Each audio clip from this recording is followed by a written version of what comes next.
Bueno, muy buenos días. Vamos a continuar con las cuentas de orden.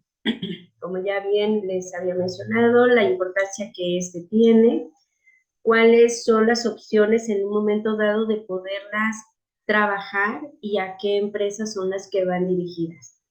Continuando con este tema, las cuentas de orden se clasifican en 4 puntos muy importantes.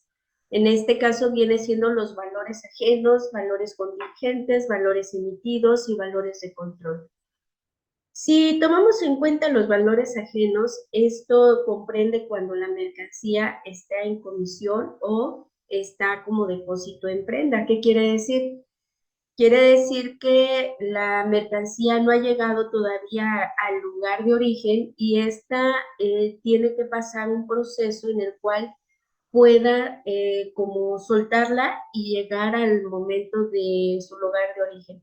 Fíjense que esto de depósitos también en prenda puede pasar en las importaciones y exportaciones, se puede dar mucho esta parte donde tienen el almacenaje, la revisión para que ésta pueda pasar ya al lugar de origen. Si manejamos el valor contingente, podemos encontrar que aquí se habla de documentos descontados, avales otorgados, juicios pendientes, seguros contratados. La mercancía vino dañada, por decirlo de esta forma, y el proveedor no me quiere dar la devolución. ¿Qué sucede? Que pues se genera un proceso, se genera un juicio en el cual para ver quién de los dos tiene la razón, esa mercancía se tiene que resguardar y esa mercancía se tiene que registrar. Por eso son cuentas de orden, ¿no? Porque en cierta forma las tenemos que contabilizar para que sepamos de dónde viene, como dicen, origen y aplicación. Entonces, ya cuando cerramos el ejercicio y aún no se llegado a un juicio determinante donde ya se estipule quién tiene la razón, entonces se mantienen en estas cuentas. También tenemos los valores emitidos, que en este caso habla de emisión de obligaciones, emisión de acciones, emisión de boletos. Hay valores de control, depreciación fiscal, que también es una parte muy importante, ya que en cuestión de la depreciación manejamos la contable, la fiscal, y existe también otro tipo de depreciaciones como línea recta, suma el dígito de los años, doble saldo decreciente, etcétera. Entonces, esas prácticamente no se reflejan como tal en el estado financiero. Hagan de cuenta, depreciación de suma de dígito de los años. Esa no se refleja tal cual en el estado financiero, simplemente en el balance general se maneja activo fijo menos depreciaciones y ahí es donde se trabaja. Entonces el punto acá de que como yo llevo nada más el control para saber qué vida de útil tiene mi activo, pues tengo que registrarla con una cuenta adicional. Y vuelvo a recaer que se habla de las cuentas de oro. A su vez tenemos las consignaciones a precio elevado, ¿no?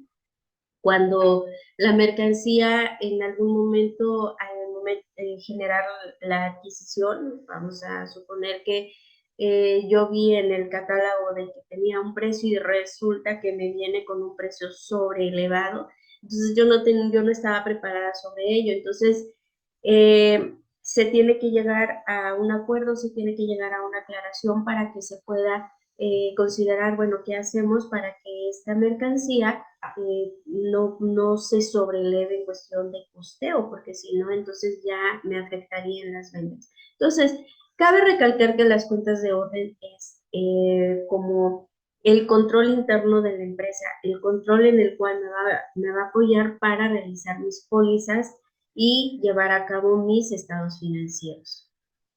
Otro punto muy importante es manejo de la cuenta de orden. Dice, debido a que se establecen en el grupo de dos, de las cuales la primera es deudor y la segunda es acreedora, que en este se habla de la partida doble.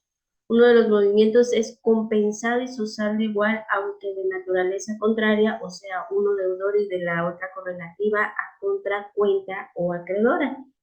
Cabe mencionar que para realizar mis estados financieros quiere decir, siempre como diría, ¿no? Siempre va a haber un deudor y un acreedor. En esas cuentas tenemos que tener mucho cuidado en el cierre del ejercicio, ya que estas tenemos que cerrarlas, tenemos que saldarlas de tal forma que no afecte ni mi control interno ni mis estados financieros. Tenemos que ser muy meticulosos en la forma de cerrarla. Los movimientos directos o paralelos, esto sucede cuando un asiento, tanto la cuenta deudora como la acreedora, son de orden, sin intervenir cuentas del balance de resultados. Es lo que les vengo mencionando, es para control interno si hablamos de movimiento directo o paralelo. No afecta o no debe afectar mis estados financieros.